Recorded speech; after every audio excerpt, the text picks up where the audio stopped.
Hello everyone, welcome back. Bassmaster Classic coming up. It is Wednesday night. I'm finally getting this out. That means we've got about a day and a half or, excuse me, 2 days here to get your picks in. So hope everybody's prepared for it. I just finally got the computer set up last night after our move and got my spreadsheets made out again. I don't have my microphone or anything, so once again, we're doing this on the phone. I'm actually out here in our new shed. So quite the backing. We got an old stove and some stairs behind me, but it'll have to do for this video. With that, I guess let's go to the Classic on Grand Lake again down in Oklahoma.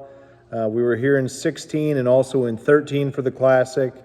A little bit later or a little bit warmer anyways than that Classic in 16, which should set up for a really fun tournament again. So let's go through them. Bucket A, I don't even know what you want to call it. The tough one, as always, but Jason Christie's in this bucket. He won it here back in 2016. This is essentially his home water. Hard to pick against him on this one. He's got, as of when I put this together, about 38, 39% of the picks. So definitely a favorite here. A couple other names to know in this one. Bob Downey's in this group. He's not somebody that's going to be picked hardly at all, but he did win here in an open back in, I want to say 19, maybe 20, but that was a fall tournament, so a little bit different, but he does have a win here on Grand. Gussie obviously in this bucket also. He's your Classic defending champion. Luke Palmer is in this bracket. He's from Oklahoma, home water situation, and one of the better anglers on tour. Big Palmer fan here. Hackney has done well here in the past. Both of those Classics, he was at or pushing for a top 10, so certainly some success here. Kyle Welcher's in this one. Excuse me. Kyle Welcher's in this one, your AOY, so some strong finishers. Brandon Polinick was 12th at the last Classic here and 2nd at the 2022 Bass Pro Tournament here. So he's got some real success here as well. Ultimately, for me, it came down to two guys, Patrick Walters, Jason Christie. Patrick Walters is probably going to be, in any bracket he's in this year, he will probably be one of my top two. He's just such a strong angler right now. He is essentially not guaranteed a top 10, but he's practically guaranteed a top 10 at every event we fish here for the last year and a half or so. I would be shocked if he doesn't make a run at AOY this year.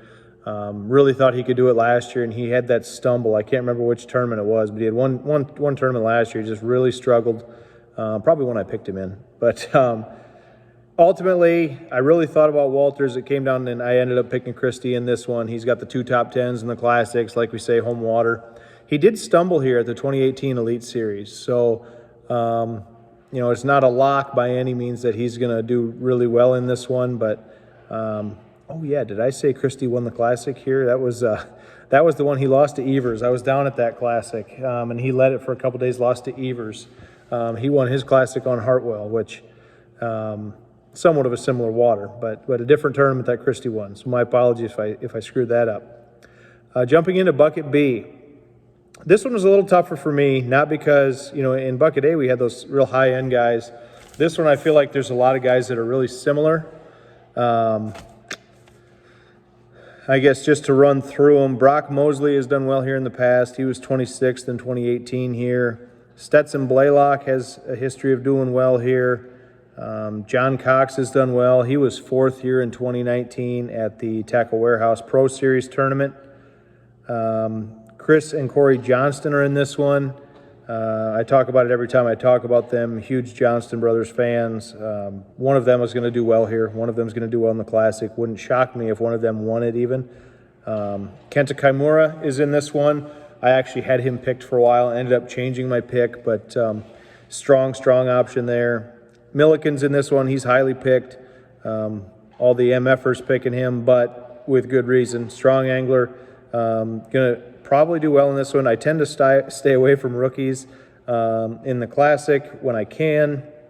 That being said, I think I said that the first tournament this year, and we've got like 4 or 5 rookies in the top 10 of AOY. So not a great call on my part, and it could bite me again here. Wouldn't shock me at all if Milliken does well. Ultimately, in this one, I went a little off the beaten path. I'm taking Matt Airy. Matt Airy, sort of a ways back, people probably don't remember, but he had a string of 3 straight tournaments here on the FLW side where he was, I want to say, 4th, 2nd, and 3rd. And at least 2 of those were spring tournaments. I can't remember the 3rd one, but kind of a sneaky pick. I don't know. You know, he's fishing okay this year. I think he's 31st in AOY. So he's fishing okay, not great. But his history here and his low pick percentage, I'm going to kind of roll the dice a little bit on him. I know he was really looking forward to the Classic coming back here. So we'll see if he can match up with that past history here and make a run at it. On the predictor side, I think I forgot to do that in Bucket A, but on the predictor side, Stetson Blaylock, the overwhelming favorite in this bucket, one of the higher ones of the tournament, 55.5, and Ben Milliken at 41 points. And a large part of that one, since he doesn't have history here, large part of the predictor score there is that 44% pick percentage. In Bucket A, real quick, it was Christie and Brandon Polinick were the top 2, 48.9 for Christie and Brandon Polinick with 39.8. All good options, obviously. Into Bucket C, little, I wouldn't say less difficult, but I had less of a challenge picking this one. Jeza Kurat is a guy I thought about quite a bit in this one. Really is the type of tournament that's going to set up well for what he does. It's kind of a tournament that guys that are strong on northern waters can do well on, even though it's down in Oklahoma. So it would not shock me for him to do well. He's also done well in an open here. He might have even, can't remember if he won an open here. He's done well in an open here before. I don't have that in front of me. But so he's a guy strongly considered. A couple other guys here with some decent finishes. But ultimately right now in this bucket with who's in there, I am taking Fujita essentially until he proves me wrong. He's had such a strong run of tournaments here. He's been strong at both events this year on Toledo Bend and on Fork. So I'm going to count on him to keep that rolling. Should be another tournament that sets up well for his strengths. So give me Kiyoya Fujita with the other 46% of people that have him picked. On the predictor side here for him, he's number 1. There's not a lot of history in this one. In fact, there's only 3 anglers that have any history at all in terms of what I grabbed. And so his pick percentage really sticks out. He's got a 41.9 pick percentage. Second place was Brandon Card, 26.25. And once again, that predictor, as I keep updating, is going to get more and more detailed. That's why you're seeing the 0.25 and stuff now on some of those. So his largely because he's the most experienced angler in this group, in this bucket.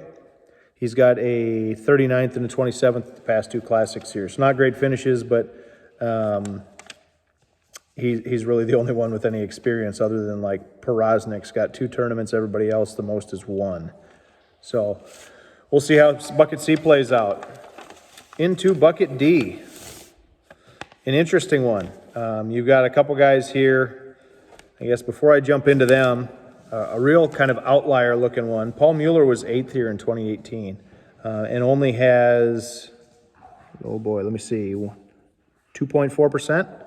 So if he could repeat a little bit of that, certainly a strong pick. Cody Huff is in this one. Expect him to do well as an Ozarks guy. Sorry if you can hear my dogs messing around. Rex, Roscoe. As an Ozarks guy, this is the kind of tournament, once again, that's going to set up well for him. Pat Schlopper, similar to what I mentioned with Zakurat, northern guy down here that could do well. Plus, he's been fishing really well for the last year or so. He's really settled in, I feel like. Cooper Gallant, same deal. Ultimately, for me, it came down to Justin Hamner Takuito. Hamner coming off a really strong finish at Fork. He was, what was he, 4th, I think. And then he's done really well on Hartwell as well. Like we mentioned, kind of a similar water. And so he's a guy strongly considered along with about 30% of this group. So totally understandable why he's got a high pick. Ultimately, I went Takuito in this one. Kind of similar to Fujita in that in Bucket D with all these guys, he's just fishing so strong right now. This tournament's going to set up so well for what he does well that I expect him to do well in this one, and he's just coming off such a strong string of tournaments here the last year or so that I would be surprised if he doesn't at least make a run at this. On the predictor side, Paul Mueller is number one, strengthened by the only top 10 in this bucket. His predictor score, 45.20. And second is Justin Hamner, 33.9. Into bucket E, final bucket, and the dogs are going again. Rex, Roscoe, chill. This is the thing about not having my office and mic set up at the computer. I got to do this all at once, and I'm not retaking this, so sorry about the dog noise. Into bucket E. This is the bucket in the Classic that's always interesting. We get all the rookies, or I should say all the Bass Nation qualifiers, all those kind of one-off guys that'll fish the Classic, and then you won't see them the rest of the year. So kind of an interesting strategy there if you got somebody here that you think could do well, but you don't want to use the rest of the year on Drain the Lake. Good option to use them. Some guys here, David Gaston is the only one in this bucket E that has history here, at least on the tournaments I picked.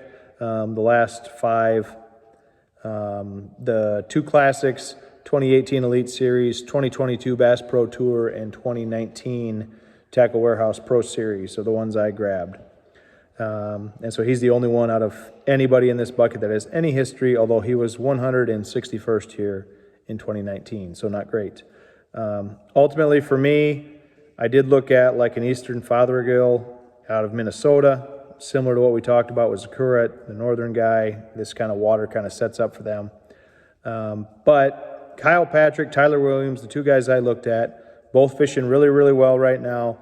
Both picked pretty high, but I think with good reason. I think one of those 2 guys are probably going to be the strongest ones out of this bucket. Ultimately, I went with Tyler Williams. He is coming off a really nice finish at Fork. Expect him to do well again. He's going to be able to flip a jig and do some of the things that he's really strong at. And this tournament kind of fits right into where he did really well last year to qualify for this season. So on the predictor side, 40.55 is Tyler Williams' score. Agreeing with me there, and Kyle Patrick at 28 are the top 2 on the predictor side. So those are my picks. Sorry for kind of a honky video there with the dogs in the background, but wanted to get all this stuff out. I'm hopeful that I'll have my mic for the next tournament, but for now, this is going to have to do. Once again, I think I said that at the last tournament that I'd get it figured out, and I didn't. But we are moved in, so now it's just a matter of getting settled. So with that, good luck to everybody at the Super Bowl of Bass Fishing. Hope your teams treat you well, and I hope you finish second in the LJM Outdoors group behind me. And if you have not joined, join that group. I think I set the cutoff of June 1 this year, so you got some time. But we will be giving away prizes again at the end of the year. Have not decided what those will be, but we'll decide those at a later tournament. So thank you, everybody, for watching. Have a good night, and good luck at the Classic.